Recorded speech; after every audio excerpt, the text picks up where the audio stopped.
हाय friends, good afternoon. आशा करता हूँ सभी दोस्त कुशल मंगल होंगे। फ्रेंड्स, जो हमारी करंट अफेयर्स की श्रृंखला चल रही है, जो हमने स्टार्ट की है, उसके अंतर्गत मैं आपको जनवरी माह के टॉप 100 क्वेश्चंस दे चुका हूँ। ठीक है, उसी के तहत ये अब हमारी फरवरी माह स्टार्ट हो रहा है और फरवरी माह का ही हमारा फर्स्ट वीडियो होने वाला है। फरवरी के भी टॉप 100 क्वेश्चंस आपको मिलने वाले हैं। अच्छे से पढ़ते रहें, ठीक है। बहुत इंपॉर्टेंट क्वेश्चन है, आने वाली सभी प्रतियोगी परीक्षाओं में बहुत ही उपयोगी साबित होने वाले हैं क्वेश्चन। तो उसी को स्टार्ट करते हैं। उसके तहत हमारा पहला क्वेश्चन है, देखते हैं पहला क्वेश्चन हमारा क्या बोल रहा है। फर्स्ट क्वेश्चन हमारा बोल रहा है, कौन सा बल्लेबाज अपने 100वें टेस्ट में दोहरा शतक लगाने वाला पहला बल्लेबाज बन गया है। मतलब कि ऐसा कौन सा बल्लेबाज है जिसने अपने 100वें टेस्ट में दोहरा शतक लगाया और ऐसा कारनामा करने वाला वो पहला बल्लेबाज बन गया है। विराट कोहली, जो रूट, रोहित शर्मा या जोश बटलर। तो ये है हमारे जो रूट हैं ये, ठीक है। ये कहाँ के बल्लेबाज है? ये इंग्लैंड के कप्तान हैं। इन्होंने अपने 100वें टेस्ट मैच में डबल सेंचुरी लगाई और इस कारनामे को करने वाले पहले बल्लेबाज बन गए हैं। इसके बाद अब हमारा question number second. Question number second बोल रहा है, टेस्ट क्रिकेट में 300 विकेट लेने वाला छठवां भारतीय गेंदबाज कौन बना है। तो ऐसा छठवां भारतीय गेंदबाज कौन बना है हाल ही में जिसने टेस्ट मैच में 300 विकेट लिए हैं? उमेश यादव, रविचंद्रन अश्विन, अशोक डिंडा या ईशांत शर्मा। तो ऐसा कारनामा जो हासिल किया है ये हाल ही में ईशांत शर्मा ने हासिल किया है। इन्होंने यह उपलब्धि इंग्लैंड के खिलाफ 98वें टेस्ट में हासिल की, ठीक है। कौन से बल्लेबाज बने? छठवें बल्लेबाज बने। जब ये छठवें बल्लेबाज है तो इनसे पहले 5 कौन है? अनिल कुंबले, कपिल देव, हरभजन सिंह, जहीर खान और रविचंद्रन अश्विन, ठीक है। सिंपल। इसी के साथ अब हम आगे बढ़ते हैं।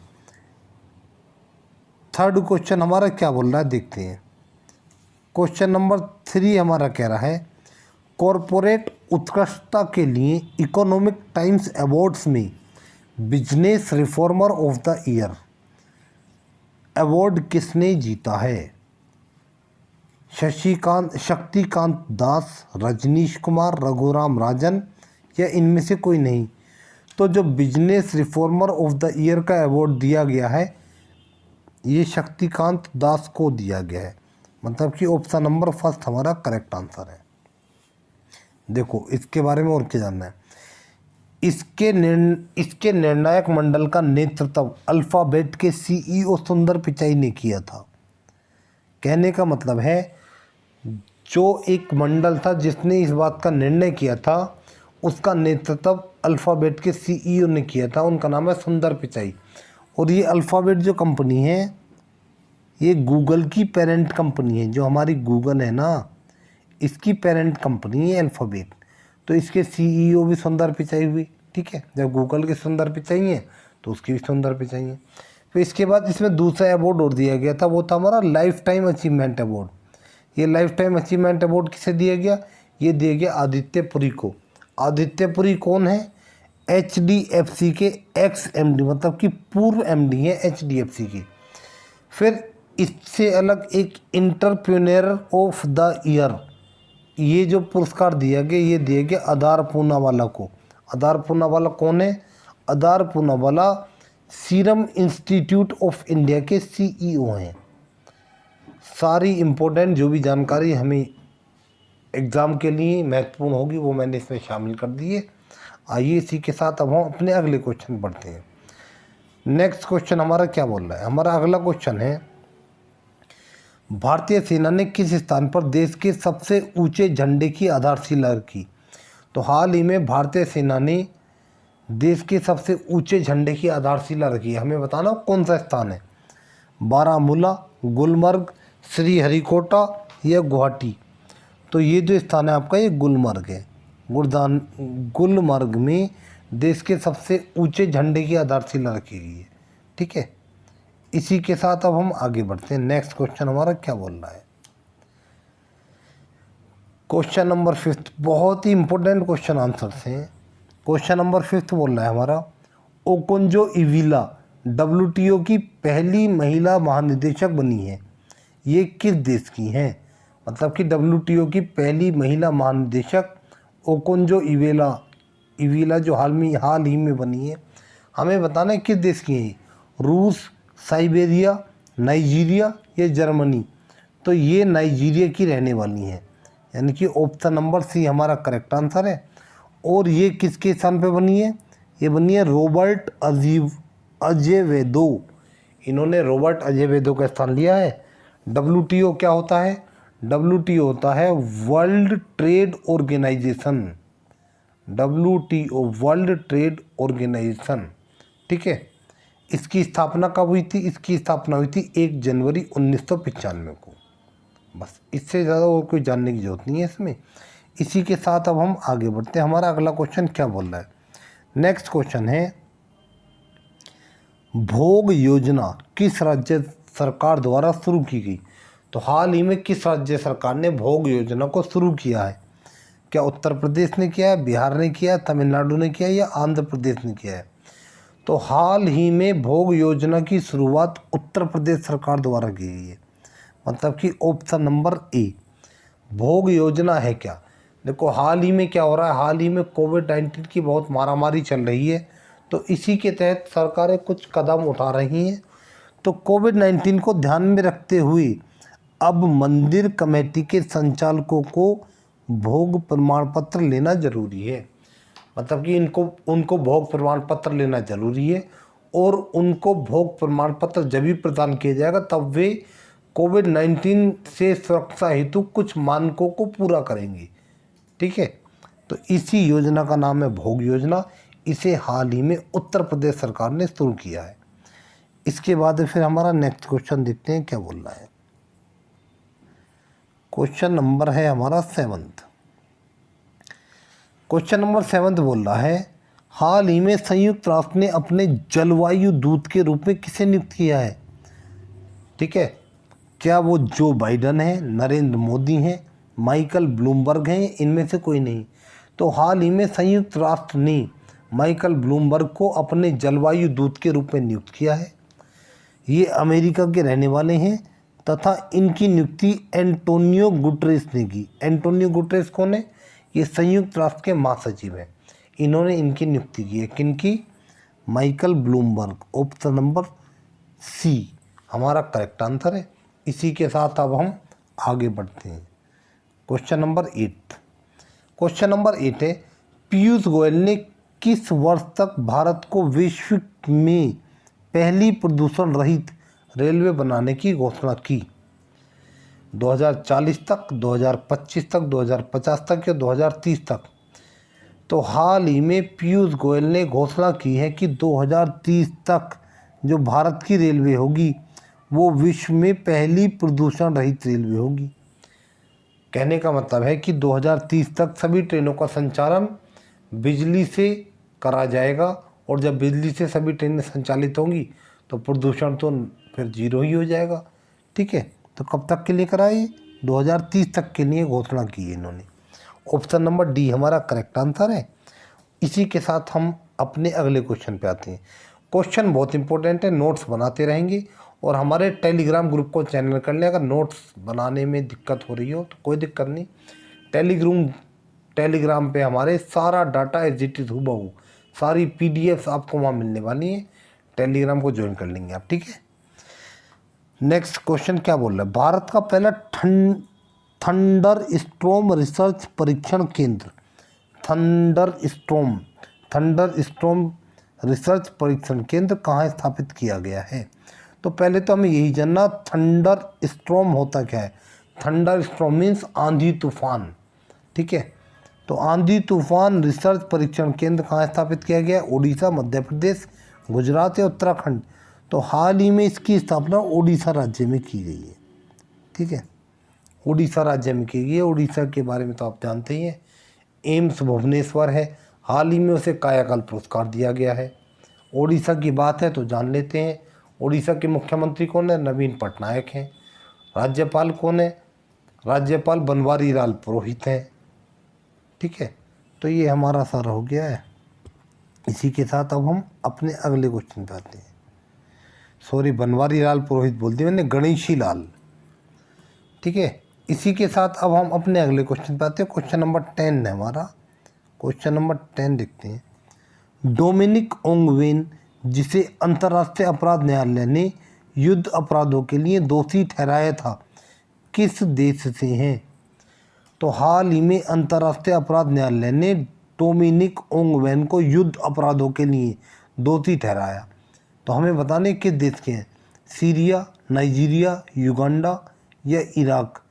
तो ये युगांडा के रहने वाले हैं। ठीक है, देखो, इन पर युद्ध अपराध और मानवता के खिलाफ लगे 70 अपराधों में से इन्हें 60 में दोषी पाया गया। कहने का मतलब है इनके खिलाफ 70 अपराध लगे हुए थे, उनमें से 60 में इन्हें दोषी पाया गया है। ठीक है नहीं, कहाँ के रहने वाले? युगांडा के रहने वाले। ऑप्शन नंबर सी हमारा करेक्ट आंसर है। इसी के साथ अब हम अपने अगले क्वेश्चन पे आते हैं। भारत की सबसे कम उम्र की महिला पायलट कौन बनी है? शिवांगी सिंह, आयशा अजीज, प्रियंका मिश्रा या इनमें से कोई नहीं। तो जो भारत की सबसे कम उम्र की महिला पायलट बनी है हाल ही में, इनका नाम है आयशा अजीज। ऑप्शन नंबर बी हमारा करेक्ट आंसर है। ये जम्मू कश्मीर की 25 वर्षीय महिला है, जम्मू कश्मीर की रहने वाली है और इनकी उम्र कितनी है? 25 वर्ष। ठीक है, इसी के साथ अपने अगले क्वेश्चन पे आते हैं। नेक्स्ट क्वेश्चन देखते हैं क्या बोल रहा है। अगला क्वेश्चन है हमारा, ब्रह्मपुत्र नदी पर बन रहे देश के सबसे बड़े 4 लेन रोड ब्रिज, 4 लेन का रोड ब्रिज है एक, के निर्माण का कॉन्ट्रैक्ट किसे दिया गया है? Tata group, Adani group, GMC या एलएनटी को दिया गया है? तो ये जो ठेका दिया गया है ये एलएनटी को दिया गया है। ठीक है, देखो, 19 किलोमीटर लंबा यह पुल असम के धुबरी को मेघालय के फुलवाड़ी से जोड़ेगा। कितनी लंबाई है इसकी? 19 किलोमीटर लंबा है ये, जो कहाँ से कहाँ तक? धुबरी से फुलवाड़ी तक है। फिर आगे देखो, आगे क्या लिखा? गुजरात में दुनिया की सबसे बड़ी मूर्ति भी इसी ने बनाई। किसने बनाई? एलएनटी ने। एलएनटी है क्या? एलएनटी है लार्सन एंड टर्बो कंस्ट्रक्शंस, ये एक कंस्ट्रक्शंस कंपनी है। तो जो आपकी गुजरात में जो दुनिया की सबसे बड़ी मूर्ति है वो भी किसी ने बनाई? वो भी एलएनटी ने ही बनाई। इसी के साथ हम अपने अगले क्वेश्चन पे आते हैं। क्वेश्चन नंबर 13 हमारा है, जैव ईंधन द्वारा संचालित दुनिया का पहला रॉकेट स्टारडस्ट 1.0 किस देश द्वारा लॉन्च किया गया? तो हाल ही में एक रॉकेट लॉन्च किया गया जिसका नाम है स्टारडस्ट 1.0। ये इम्पोर्टेंट क्यों है? क्योंकि ये ऐसा पहला रॉकेट है जो जैव ईंधन द्वारा संचालित है। ठीक है, तो चीन, अमेरिका, रूस या जापान, तो इसको अमेरिका ने लॉन्च किया है। यह रॉकेट ब्लू स्विफ्ट एरोस्पेस नामक संस्था द्वारा लॉन्च किया गया। मतलब कि अमेरिका की एक संस्था है, उसका नाम है ब्लू स्विफ्ट एरोस्पेस, तो उसके द्वारा इसे लॉन्च किया गया है। इसका नाम है स्टारडस्ट 1.0। इसी के साथ हमारे 13 क्वेश्चन कंप्लीट होते हैं। हम अपने 14th क्वेश्चन पे आते हैं और हमारा 14th क्वेश्चन क्या बोल रहा है? राष्ट्रीय सुरक्षा परिषद का नया अध्यक्ष किसे नियुक्त किया गया है? शशि गुप्ता, वी मुरलीधरन, एसएन सुब्रमण्यम या विजय सिंधे। तो हाल ही में राष्ट्रीय सुरक्षा परिषद का नया अध्यक्ष जो बनाया गया है वो बनाया गया है एसएन सुब्रमण्यम को। ऑप्शन नंबर सी हमारा करेक्ट आंसर है। जल्दी जल्दी ख़त्म कर दें। ठीक है नहीं, आगे आते हैं हम। वायुसेना मुख्यालय के महानिदेशक के रूप में किसे नियुक्त किया गया है? जीएस बेदी, अनिल कुमार सिंह, मोहन अग्रवाल या राहुल सचदेवा। तो हाल ही में जीएस बेदी को वायुसेना मुख्यालय में महानिदेशक के रूप में नियुक्त किया गया है। क्वेश्चन 15 के बाद अब हमारा क्वेश्चन नंबर 16। किधर गए 16? रुकेंगे आप। ठीक है, क्वेश्चन नंबर 16 क्या बोल रहा है? गोवर्धन योजना पर एक एकीकृत पोर्टल की शुरुआत किस मंत्रालय द्वारा की गई? कहने का मतलब है हाल ही में एक मंत्रालय ने गोवर्धन योजना पर एक एकीकृत पोर्टल की शुरुआत की। हमें बताना किस मंत्रालय ने की है? तो इसकी शुरुआत जल शक्ति मंत्रालय द्वारा की गई है। Option number A. इस पहल का उद्देश्य मवेशियों और जैव कचरों का प्रबंधन करना और किसानों की आय बढ़ाना है। ठीक है, कहने का मतलब है जो मवेशी होते हैं, मवेशियों का जो ईंधन होता है उनसे प्राप्त, और जो जैव कचरे होते हैं इनके सारे ईंधन का प्रबंधन करना ताकि वो वेस्ट ना हो, इसीलिए इसको लॉन्च किया गया है। किसको? एकीकृत पोर्टल योजना को। किसके द्वारा? जल शक्ति मंत्रालय के द्वारा। नेक्स्ट क्वेश्चन, किस भारतीय निकाय ने मोबाइल फ़ोन का उपयोग करते हुए सत्र रिकॉर्ड करने के खिलाफ चेतावनी जारी की है? राज्यसभा, लोकसभा, सर्वोच्च न्यायालय, नीति आयोग। तो हाल ही में राज्यसभा ने मोबाइल फ़ोन का उपयोग करते हुए सत्र रिकॉर्ड करने के खिलाफ चेतावनी जारी की है। मतलब कि अगर सत्र चल रहा है तो उसमें मोबाइल के द्वारा रिकॉर्डिंग नहीं कर सकती, इसके लिए उसने मना कर दिया। किसने? राज्यसभा ने। तो इसका आंसर कौन सा हो गया हमारा? ऑप्शन नंबर ए हमारा करेक्ट आंसर है। इसी के साथ अब हम अपने अगले क्वेश्चन पे आते हैं। क्वेश्चन नंबर 18 देखते हैं। किस स्थान पर पहली बार बर्फ पर क्रिकेट चैंपियनशिप 2021 का आयोजन किया गया? मनाली, शिमला, श्रीनगर या लेह? तो हाल ही में क्रिकेट चैंपियनशिप 2021 का पहली बार बर्फ पर आयोजन हुआ और यह आयोजन श्रीनगर में किया गया। Option number 3। नेक्स्ट क्वेश्चन 19 पे आते हैं। लोकतंत्र सूचकांक 2020 में कौन सा देश शीर्ष स्थान पर रहा? कौन से सूचकांक में? लोकतंत्र सूचकांक। डेनमार्क, नॉर्वे, भारत या स्वीडन? तो हाल ही में लोकतंत्र सूचकांक 2020 जारी किया गया। इसमें प्रथम स्थान प्राप्त किया नॉर्वे ने। ठीक है, प्रथम स्थान नॉर्वे ने प्राप्त किया। फिर मैंने शामिल कर दिया इंपॉर्टेंट जो जानना है। दूसरा स्थान आइसलैंड का है, तीसरा स्थान स्वीडन का है और हमारे प्रिय भारत का स्थान है 53वां। इसी के साथ अब हम अपने नेक्स्ट एंड लास्ट क्वेश्चन पे आते हैं, देखते हैं वो क्या बोल रहा है। भारत का पहला केंद्रीकृत एसी रेलवे टर्मिनल कहाँ स्थापित किया जाएगा? अहमदाबाद, पटना, बेंगलुरु या पणजी? तो भारत का पहला केंद्रीकृत means centrally AC railway terminal आपका बेंगलुरु में स्थापित किया जाएगा। ऑप्शन नंबर सी हमारा करेक्ट आंसर है। और इसी के साथ मैंने टॉप 20 क्वेश्चन आपको इस वीडियो में दे दिए हैं जनवरी माह के, और फरवरी माह की। और इसमें आपको अप्रोक्स 100 क्वेश्चंस मिलने वाले। टॉप 100 क्वेश्चंस ऑफ फरवरी जो आने वाले सभी एग्ज़ाम के लिए अति महत्वपूर्ण है। ठीक है, तो ये 20 क्वेश्चन है, ये PDF आपको मिल जाएगी। इसको मैं डाल देता हूँ टेलीग्राम पे, आप टेलीग्राम ज्वाइन कर लेंगे, वहाँ पे सब PDF मिलेंगी। नीचे इसके आंसर भी दिए हुए हैं और ये PDF हूबहू ऐसे ही आपको मिल जाएगी। चैनल को लाइक, सब्सक्राइब और शेयर कीजिए और ठीक से पढ़ते रहिए। सभी सब्जेक्ट आपको ऐसे ही मिलते रहेंगे। बहुत जल्दी आपसे मैं अगली वीडियो में मिलता हूँ, तब तक के लिए गुड बाय।